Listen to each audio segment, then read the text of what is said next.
Good morning, world. Good morning.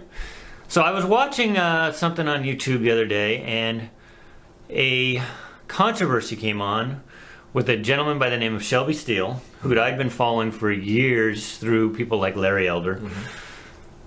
And he made a documentary called What Killed Michael Brown. So I thought that's interesting, but what made it stick out in my head is that Amazon Prime refused to stream it for a while. So again, it was leading into all the censorship stuff. Yeah, so big tech censoring things. Yeah. So I brought it up to Cedric and we said, hey, let's do an episode on it. Sounds good. I'm Cedric. And I'm Brian, and this is Cedric and Brian.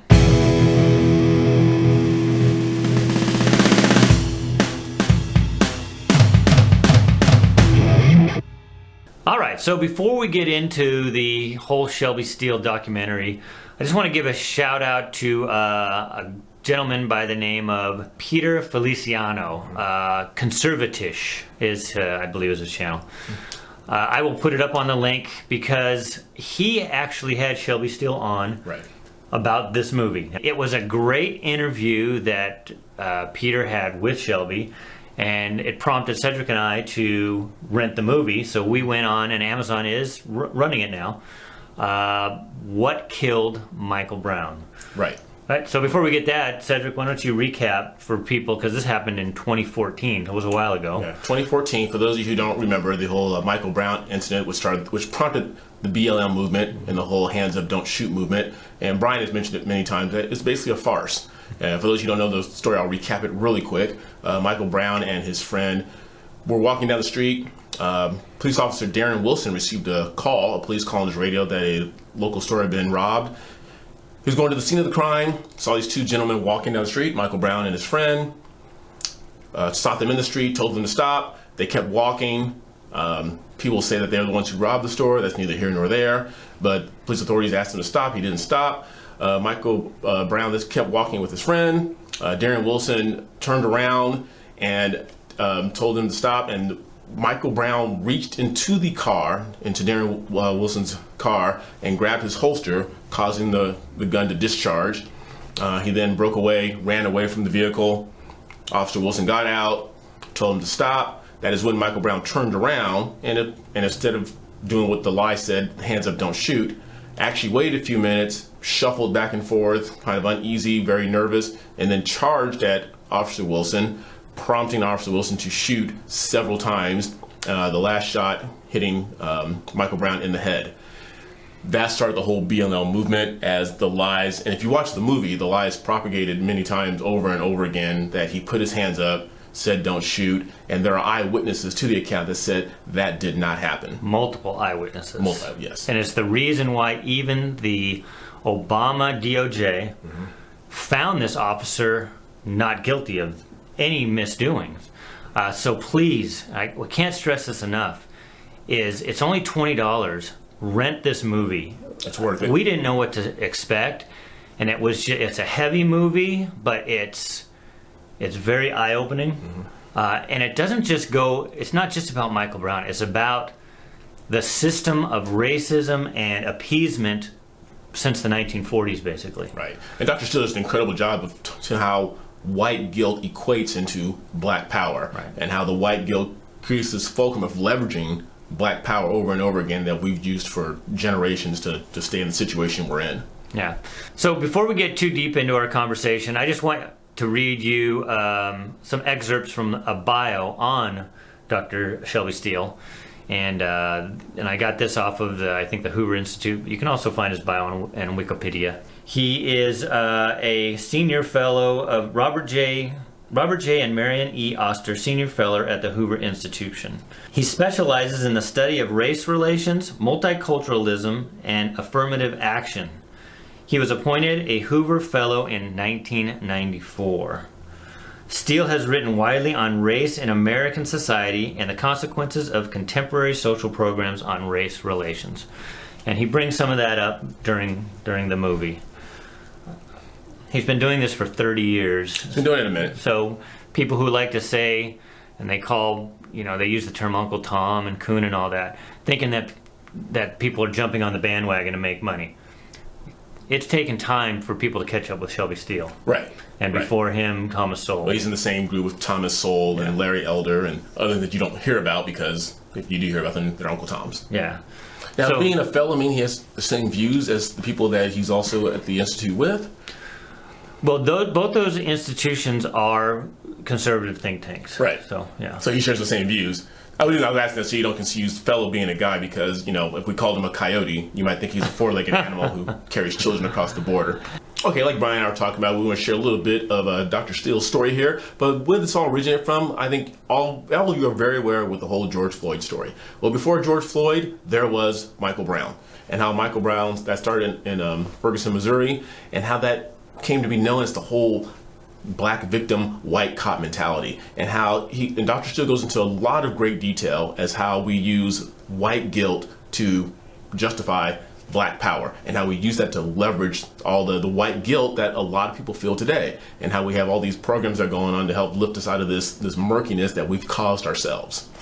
And Dr. Steele does a good job of saying how, and he uses Al Sharpton in a number of cases, because Al Sharpton goes way, way back, Twana Brawley, but then Michael Brown, he was the big speaker, black speaker for that, and of course we know he spoke at George Floyd, because he does exploit these situations, because he takes an incident, and Dr. Steele does a good job of talking about this, he takes an incident and turns it into a culture, so a culture of systemic racism. Whether the cops were racist or not, in fact, he sees no evidence that the police officer involved in the Michael Brown was racist. One iota. He was white. Darren Wilson. Yeah, but again, he was fearing for his life. He had already been attacked by this Michael Brown.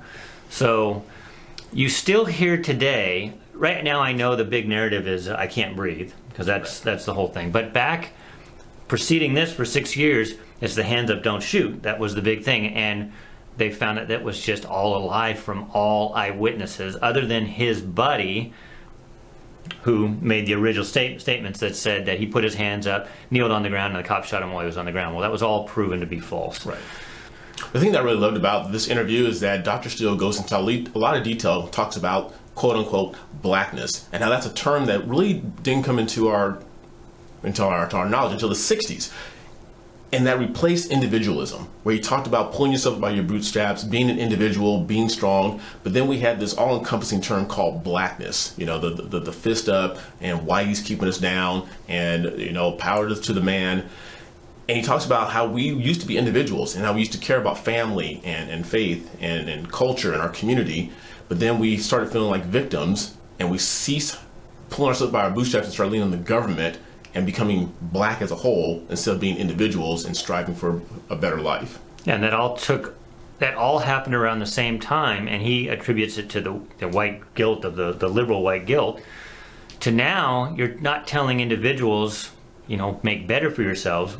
You're saying the government will do this for you, and consequently, they took the black fathers out of the home by incentivizing women not to have fathers in the home and to rely on government programs. And the movie goes into a great thing about it was in St. Louis, right? Yes. Where they had those projects that were built. So he talked about how they actually took away.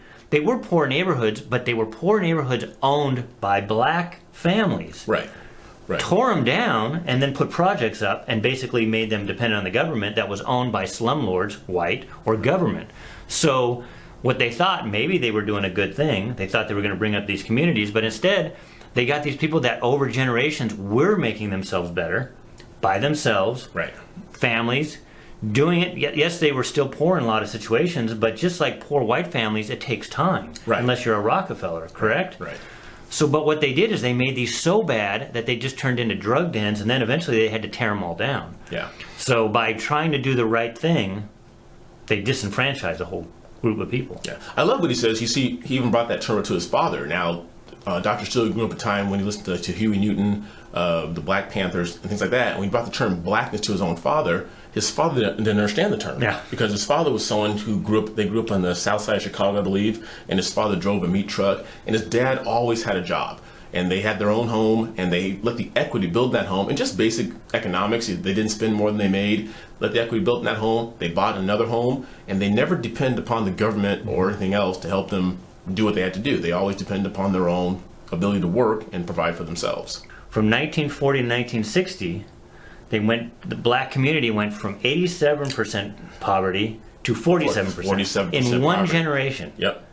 All that changed after the government took over. And the government started, like you said, giving programs of welfare and special programs to help, which basically took the black father out of the household and just kind of dissolved everything. Right. So it was a tragic, I think, mistake that we're still very much plagued by, this idea that identity has meaning and power. And in fact, whenever we use identity for power, corruption of some kind will follow, I believe. So that's and he talks about that in the movie. Identity politics. Yeah. So identity politics leads to corruption, because it leads to government, which leads to corruption for the most part. Right. And Brian and I touched a little bit on that in our last video about if you identify your political beliefs with someone who is like you because of their skin tone or because of their gender, it always leads to corruption. And we talked about, voting for, in this upcoming election, we're going to touch on that a little bit, voting for someone who shares your same policies and beliefs, not necessarily because they look like you. One of the things I really took from this interview is that, sometimes, and even as vocal as I am on certain things, this always held me back a little bit, and I'm glad he said it because it gave me the comfort to share it now. And Dr. Steele said, here's one thing that you need to ask BLM and TIFA and other groups, and this can cause a fight or an argument with people who are on the left, that if you ask them about George Floyd and Michael Brown and people like that, if you ask them this question, see what answer you will get. And the question is, did these men have a hand in what happened to them, or were they victims? And if you tell them they weren't victims, and I've done this a few times, and I've got a very visceral response from a lot of people, like, no, they're victims. They had nothing to do with that. And so you're telling me there's nothing they could have done to avoid what happened to them. And that's what I mentioned earlier when he says they take these individual situations and they turn it into a systemic problem. Right. So George Floyd and Michael Brown aren't it wasn't their fault because they're victims of the system. Right. And so you've taken all the power away from them.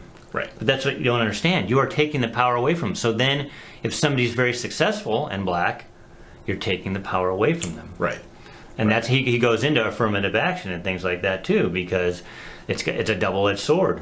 I can remember in high school them saying that, they're going to have affirmative action someday where you get to college just because you're black, because of the color of your skin, because of your identity, not because you earned it. Well, when I was coming along, I missed affirmative action. It was just a little bit behind me, but right away. And today, blacks have the lowest grade point average, the highest dropout rate of any group in American universities, after 60 years of affirmative action. Another thing that he brought that I thought was really awesome that I haven't brought up a lot is I've had a chance to talk to other men my age in their early 50s, and there's this prevailing belief that what happened to blacks generations ago with slavery is what's keeping us back today. And I talked to men my age, and I even talked to my father who's in his late 70s. I haven't talked to a man my age yet who has had any real face-to-face experience with slavery. But yet we use that as something that holds us back because they say, well, it holds us back mentally. I said, well, how does it hold you back mentally when you never experienced it? Well, I talked to my grandfather and he experienced it. It's like, what does that have to do with you? That had nothing to do with you. And I think we use that as an excuse not to move forward and say, well, how can we move forward where there's this lingering feeling of that we were oppressed for all these generations and now we can't move ahead? A thought came into my head. So with the Michael Brown situation, what started it and who got a lot of backlash was the owner of the store that he originally tried to do some dealings with. I don't know if he stole anything, but I guess he's the one who called the police. Right. Something happened. That person is a store owner who came to this country with nothing from India. So he's Asian Indian, built up from nothing, because he can't use the excuse. Because if there's a built-in excuse, you're not going to do something, right? So again, the white liberals have given the black community a built-in excuse, which only hampers you. So this Indian family has built up these stores. It's a mindset. Because these people are, these Indians, you see pictures of them, they're just as dark. They're Indian, they were poor, and yet they managed to make success of it. And then I like how they brought up in the movie, and we've said this over and over again, there's a segment in it where they talk about all the killings of black children over the time period, and no Black Lives Matter anywhere to be found. And these are actual, innocent black lives. That's the second thing I wanted to bring up, because along with what I said earlier about how if you ask people like, hey, did Michael Brown, did George Floyd, did they have any part in what they had to do? You usually get either silence or you get anger. That is the second thing that the black community doesn't want to hear about. It's like, okay, you want to talk about the 0.0002% of cops that kill black men, but you don't want to talk about the 97% of the, and I know it's a term that the black community doesn't like, the black on black crime. It's real. It's something that's out there. And as I mentioned over and over again, those are the real innocent people, and many of them kids. Most of them kids, because those communities and the drugs are run by people under 18. Right. But there's a segment in the documentary where he shows this montage of young children that were senselessly killed by either drive-by shootings or 13-year-old, 3-year-olds, 4 years old, and for some reason that never makes it on CNN or MSNBC or any of these news channels. And we know why. Yeah, it doesn't fit the narrative. But the second a cop shoots a man who was not complying, all of a sudden it's national news for months. Yeah. So it is again, it's almost always about power. Right. The problem is that for blacks, it's fruitless. It gets you nowhere.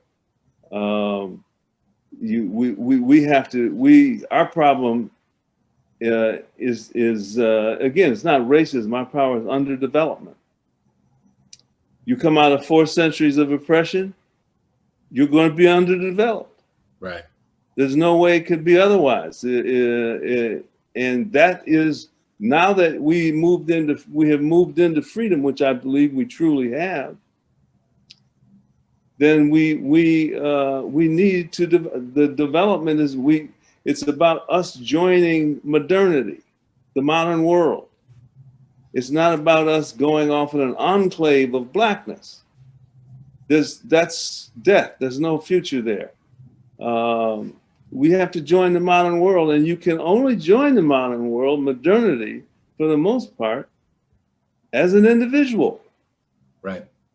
You know, groups are, as Ralph Ellison puts it, groups are the sum of individuals. We have to get back to that model. If you want to help blacks get ahead in this world, become somebody. I like that quote, groups are the sum of individuals. Yes. So his big takeaway all the time, and you hear this from Larry Elder, Thomas Sowell, Dr. Steele, even Candace Owens, it's individuals. And basically that's what this country was built on. Right. So they're just talking about the American philosophy. It's built on individuals. And like he just said, and he got that quote from somebody, individuals make up the whole. Yes. And also Dr. Steele has a quote that was like a quarter way through the movie that just resonated with me that I had to write it down. And he says, quote, we're going to come to a realization soon where we're going to have to accept the fact that our problems we face today as blacks no longer has anything to do with racism and with whites. It has to do with us. Now that's a sobering thought, and that falls in line with the whole, well, it's not my fault, and right. You know, the white man is keeping us down, and society's keeping us down. And Dr. Steele, and like Brian has pointed out, Dr. Steele and Larry Elder and Ben Carson and all these other conservative men has said, no, it begins with the individuals, it begins with you, and you have more power than you think, and how your future turns out. I'm sure your dad said this too, and my dad, and I think any father worth his salt, says if you do something wrong, you take responsibility, right? Yes. You don't blame somebody else. I remember I've raised 3 teenagers, and what is it when they do something bad at school? The teacher hates me. Right. No, you take responsibility. Well, unfortunately, I'm seeing that a lot nowadays where the parents will subscribe to what Junior comes home with and says, well, the teacher hates me. Well, let's go talk to that teacher then. And unfortunately, that's the generations we brought up Right. over our generation. And Right. it's sad, but it is. It's always, and it's fed in because the mainstream media and this whole narrative is it's always somebody else's fault. Right. And when I grew up, my father taught me you take responsibility. Yeah. And what's nice about that is you take responsibility for what you've done is wrong, but guess what? Then you get to take responsibility for what you've done that's right. Right. I laughed at that because, real quick, so that happened to me in middle school where I got in trouble for talking in class. Imagine that. No. Yeah, I'm talking in class, but I was talking to my friends, and the note got sent home to the teacher, and I was all prepared. I had like a good lawyer. I had my defense ready, and I was going to tell my dad. I said, "But Dad," and I named two of my friends, "but so and so and so and so were talking to me first," and I got the handout, and my dad said, "So and so do not live here. You live here." And it, like I said before, it was a threat disguised as a promise. Yeah. He said, "Let one more note come to this house." Yeah. Another note came to the house. Yep. Yeah, took responsibility. Yep. So, and that's, and you can only do that as individuals. You know, try to get just 20 people and have them all take responsibility together. You can't do it. If you played on team sports, the individual has to take responsibility. That's why it's silly that these movements try to make responsibility out of large swaths of people. Right. And again, I put a quote there earlier. I said, how many? They said there's 41 million. 41 million, and Cedric said it's about the population That's of California. That's how many black people are in the United States. And then what do you expect them all to think the same way? Right. It's just silly. Well, Joe Biden says we do. Yeah, I know. We're not capable of individual thought. Yeah. So that's why it's so much easier to take it out of groupthink and take it down to the individual. If you can build each individual up, it takes longer, yes, but then you actually get the results you want. There's also a great question that Peter Feliciano asks Dr. Steele. He draws the analogy of when people get more power, they get more and more power. And it becomes unquenchable, kind of like BLM. And they have this power and they want more and more, but it's like a bully on the playground. They want and they take, but there's no real reason why they do it. They just keep taking. And we don't know the real goal of BLM. They just keep taking and making more unless demands. Yeah, So, it's like they did with that store owner back in the Michael Brown that we talked about. Right. They just wanted one thing. They wanted him to close the store. Then no, we want the store. We want you to transfer ownership to us, even though we did nothing to earn it. There was no sweat equity involved. But watch this clip and you'll see what they're talking about. When a bully gets your money today, he doesn't come back tomorrow and say, "Hey, thanks for the money. I'm all good today." He says, "Give me more money," right? Because there's an unquenchable thirst in bulliness. And how do bullies get created? They don't come out of wonderful lives. They've been usually bullied themselves. So if there's a gaping vacuum inside of blacks or people who feel like they've been wronged or they've been oppressed or are continuously, there's never gonna. And it's same thing with the protesters. Even after the beginning, who was the Ferguson Market kept trying to make the protesters happy. There's never there's an unending list of demands. So I feel like it's partially white guilt on the white liberals' part, and I also think it's bulliness on the black protesters' part. How do we stop the machine, from your perspective, going forward? So you can watch Peter's episode to find out Dr. Steele's answer to that. Yes. We don't want to steal the thunder. So another thing that Dr. Steele said, and I'm going to play it right here. And I lost every single friend I had when I began to publish and was identified 30 years ago when I was identified as a black conservative. I didn't even know what a conservative meant at the time, but I lost every single friend. And I gained many and have never felt better. It's nice to be free. yes, it is. So it's interesting. So, I mean, it's a very successful man. And he says, I lost all of my friends. But then he says, but I have many more. As a black man, because you are conservative, and I know on our channel, you've been called everything from coon to Uncle Tom. Have you lost friends because you're a conservative and you're black and you're not supposed to be? I think I may have lost a few friends. I think it would take them. My hope is that they will come around and as Candace wrote in her book, that they leave the Democratic plantation and become. But as soon as you start becoming an independent thinker, then all of a sudden, like you just said, you become the sellout and the coon and the Uncle Tom. And I don't know if I've lost friends. I hope what I've done is create some dialogue and some conversation between me and these people. And hopefully that we can still sit down and break bread together and have a drink together. And although we have differences, I love you, you love me. We just don't see things the same way. But I don't see why that should cause a fallout and a breakup in friendship. So unfortunately, I mean, I'm not a black man, but being a Republican or a conservative in the Trump era is enough to get you, I don't know if you should call it friends, but unfriended on things like Facebook, even some family. And I know you've dealt with a little bit of family stuff. There's contention, even if when you're white, you're not expected to be Democrat or Republican. I think it's split pretty evenly. So I don't have the same pressures that you do and same expectations, but even in this time, it's a shame that you can't even have another opinion, or I'm called a racist, you're called Uncle Tom. So, Right. But, And that's the white guilt versus the black power that Dr. Steele talks about, is that you speak out on it, like you said, you're a racist, I speak out on it, I'm an Uncle Tom, and then the other side wins. Yeah. So, well, we'll wrap this up.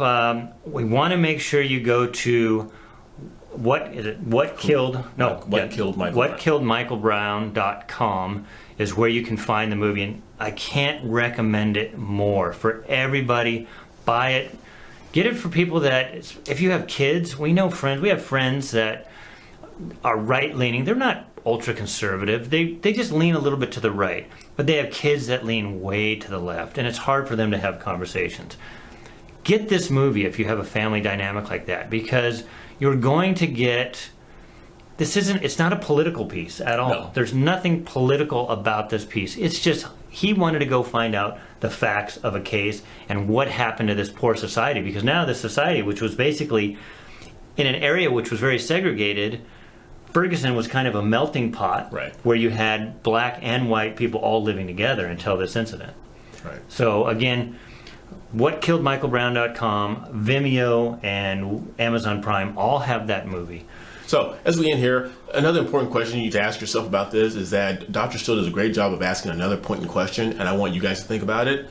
If Michael Brown and George Floyd and other people like that, did they really value their own lives to put themselves in the situation they put themselves in? And before you get upset, think about that. They put themselves in a situation, because I talk to a lot of young black men that I've taught, and they get upset about that and they ask me that. And I say to a student, do you see yourself ever being in that situation with the cops where you don't comply? And they say, no. So they had a hand in what happened to them. And I think it's fed to them, because if you're told, again, and it's why we see this in the quote-unquote black community, is if you're told that you can't get ahead because the system is out to get you, then you don't have the value of your own life that you should have. It's terrible that the system tells you that, and the society tells you that. What if you had a parent? What if your parent kept telling you, doesn't matter what you do, you're not going to make it. Doesn't matter what you do, you're not going to make it. You think that child is going to have a good future. So we need, again, like you said, these kids, they don't, and not all of them, George Floyd wasn't a kid, but they don't have a lot of value in themselves. And if there is a systemic problem, that's what I think it is. It's the system of people telling these people they're victims and that they can't get ahead because of the system. Right. Go watch this movie. Whatkilledmichaelbrown.com. You can find it. It's, I don't know if he was touched as much as I was. I was really into the movie. It was impactful. Yeah. It was impactful. Well, with that being said, like Brian said, go check it out, whatkilledmichaelbrown.com. And I'm going to put in the link on ours, I'm going to put that movie link, and I'm also going to put Peter Feliciano's interview that we watched that really got us prepared for our little talk. Yes, check out Peter's station as well. And that goes back to what we were saying in our last video. There's been a big push lately with conservative people like us where we've been kind of silenced. We have been shadow banned, because I looked at our TikTok. Our last big one, we have over 126,000 views. And since then, we have like 1,000 views on every video since. And it's not just us. It's, it's a conservative voice. John Dawson. It's a lot of the especially the black conservatives. Right. And it's sad. It's what big tech is doing, and it's another thing. And the problem with this movie is that Amazon wasn't even going to show it for a while, and luckily they decided to put it back on and stream it. So anyway, let's sign off. Yeah, so along with us, make sure you like, make sure you subscribe, make sure you ring that bell, and please share this video with everyone you know. Even if Peter, if our video, John Dawson's video, Peter Feliciano, share this video and get the word out there. But until next time, I'm Cedric. And I'm Brian. See you later.